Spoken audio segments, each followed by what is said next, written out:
Hey, this is Sky. Welcome to my YouTube channel. It's Sunday. Let's get into our Warriors group. Every Sunday I do a study group for Warriors. All you suckers go back to bed. All you're here for is just to hear me talk about my life. You just want to hear me regale about the past. Go back to fucking bed. We don't need you today. All this is about is studying for hardcore warriors. See, this channel is for warriors. It's not for wimps, not for suckers. Let's just get into it today. I got a lot to go over. I don't know if I'm going to be able to get through it. I'm going to warn you right now, this video might go a little long. So the first thing I want to talk about, the more you challenge yourself, the more of your ancestral knowledge comes forth. Now this is about the ancestral father. Do you know what that is? All the knowledge of your ancestry, of your bloodline, of every person that has come before you for the last 1,000, 2,000 years, however far your family goes back, mine goes back far. Many thousands of years. And we've tracked it. My grandfather has done a full history. All that knowledge, the knowledge of your ancestors, of your forefathers, is genetically encoded within you. It's in your genes. It's in your head. It's in your body. Waiting for you to unlock it. You see, you could very easily go your whole life without unlocking your ancestral wisdom. Most people do. Most people go their lives, they die idiots, they never unlock their ancestral wisdom. It's a shame. It's a shame to see real dumb motherfuckers going around, because you know they have a wise warrior, a wise wizard inside their head. But they're not doing anything to unlocking it. You ever seen somebody with potential that refuses to even meet their potential? Refuses to do anything to make themselves better, and you know, man, you could be great, but they don't want to do that. They don't know that. Your ancestral wisdom, your ancestral knowledge, this genetically encoded knowledge from all your forefathers can be unlocked. It's unlocked through mind, body, and soul study every day. Study every day. Struggle every day. Work out every day. Think every day. Push yourself to the limits with your diet, with your lifestyle every day. Don't just go through the motions.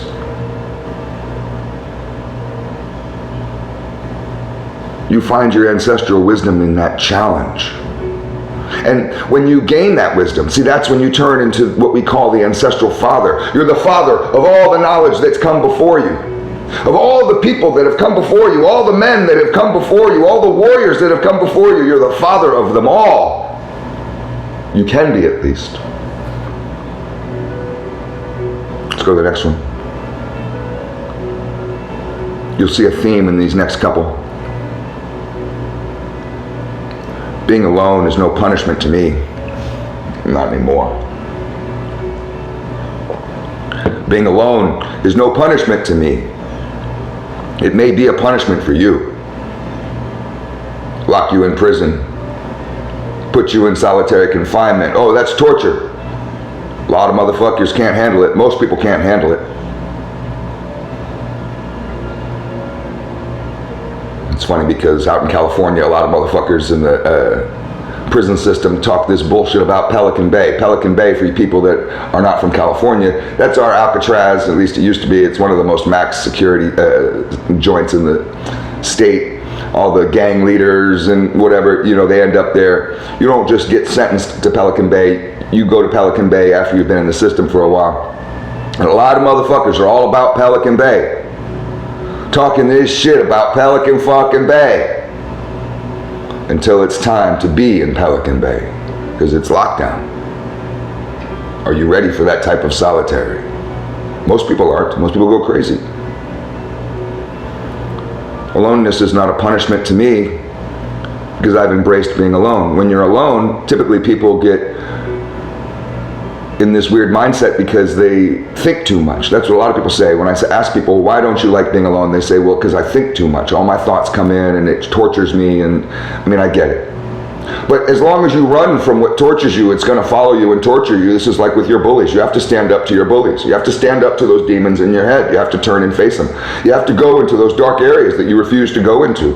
Brush out those cobwebs in the corners of your mind and go into those scary areas and hash out the problems and all the shit that haunts you. Every single bit. All that resentment from your childhood. All that leftover hurt from the last relationship. All of it. Go through all of it. Meet it. Like a warrior with your shield and your spear, and you say, you gotta go or you're gonna die. And you go to war. And a motherfucker who can do that is not afraid of being alone. Being alone is a gift. It's not a punishment, it's a gift. Thank you, I get to be alone.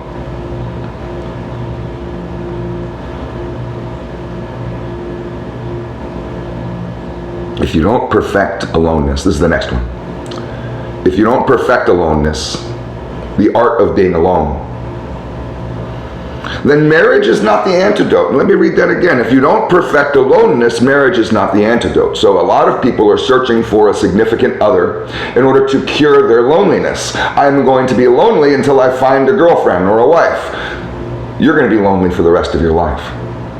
You need to get over that loneliness long before you meet that woman. When you meet that woman that's your potential wife, that you're going to spend your life with, you better hope that you have conquered this shit. That you've done, like I said, and faced those demons. Face those problems of yours. It's not fair to bring that baggage to her. You become her child. You become needy. You're not looking for a wife. You're not a man. You're a child looking for a mother. Looking for coddling. Looking for someone to be in the house with you because you don't like being in the house alone. Because you don't know how to be. So if you don't perfect being alone, you'll never understand what it's like to be happy with someone else. You can't enjoy someone else's presence if you can't enjoy being alone. Now this brings me to the next one, but it's tied in with this one, so you can call it a separate one, or we could just say that this is still on this same topic. It's not your job to make your wife happy, and it's not her job to make you happy. Because happiness comes from within. And when you tie your happiness to somebody else, when you say that it's your job to make me happy, then we spend a lot of time feeling lonely. You can feel desperately alone in the room with somebody when they're not meeting your needs, your expectations, I should say. It's not her job to make you happy. You have to make yourself happy. If you're not happy, she's eventually going to leave you. And all you're going to do is sit there and blame her. You see the circle? You have to make yourself happy. And it goes both ways. It's not your job to make her happy. It's not her job to make you happy. You have to both be happy and share your happiness. Happiness is a shared emotion. We share our happiness. If you're unhappy, I can come and share it with you, but that's no guarantee. Have you ever talked to a miserable kid and you try to be happy with them and they just want to be miserable? And then all you have to do at that point is just laugh and say, I love you, and I'll be in the other room when you need me. What am I going to do? You want to be miserable? Be miserable. Happiness is from within. Let's go to the next one. I think we're doing good on time. I might be able to get through all these. I got tons of shit to talk about. People who feel alone often draw you into their drama. And their drama can be your trauma. Now you can flip this and say,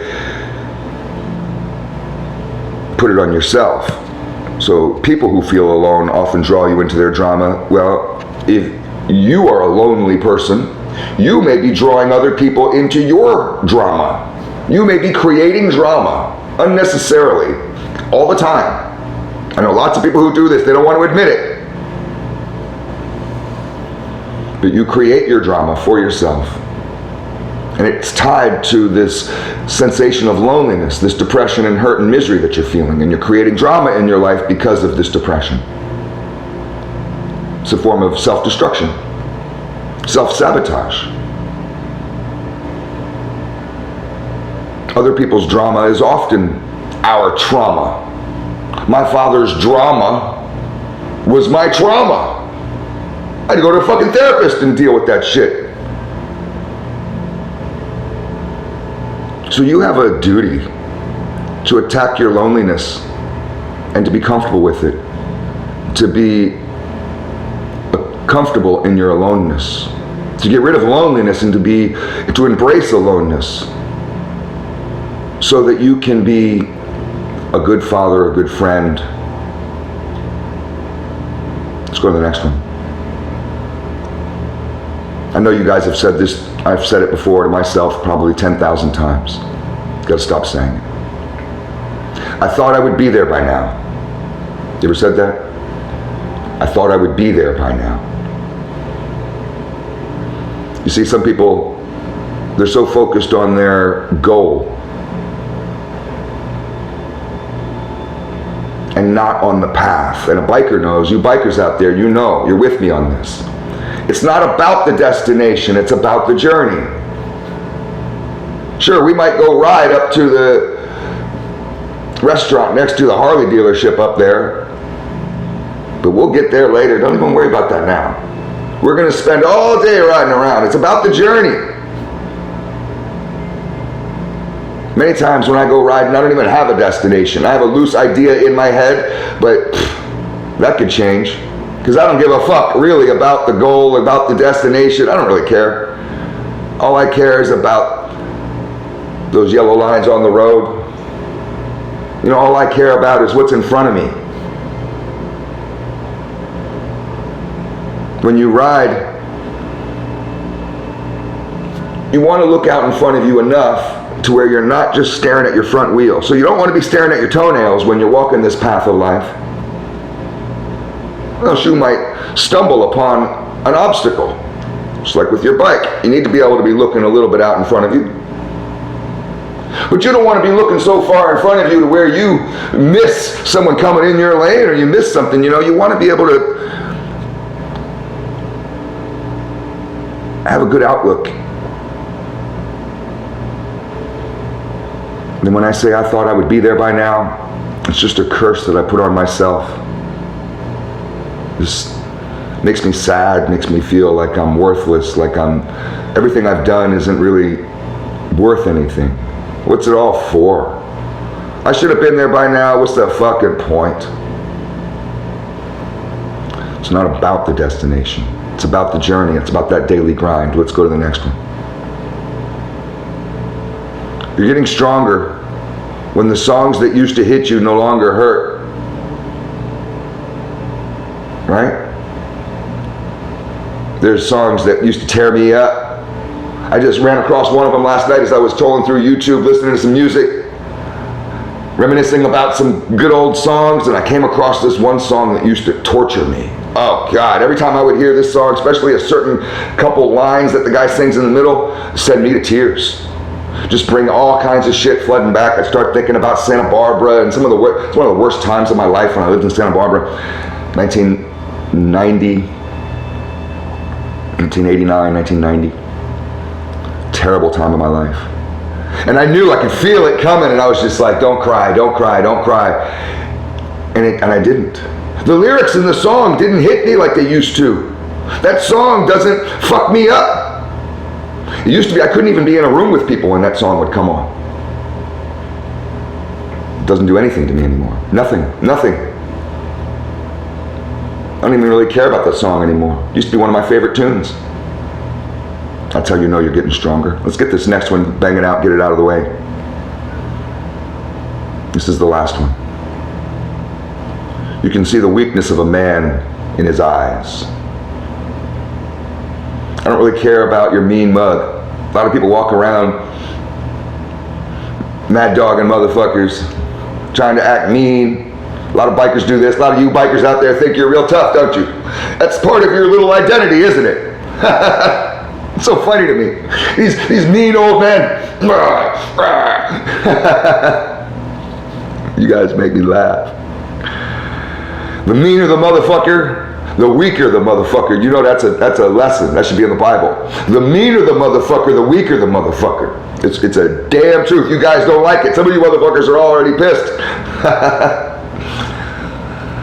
You can see the weakness of a man in his eyes. Pay attention to his eyes. You can always tell some half-stepping, little soft-ass, suck-your-ass bitch motherfucker. I can tell you in a second. All I gotta do is look in your eyes. It's food for thought. Have a good Sunday, guys.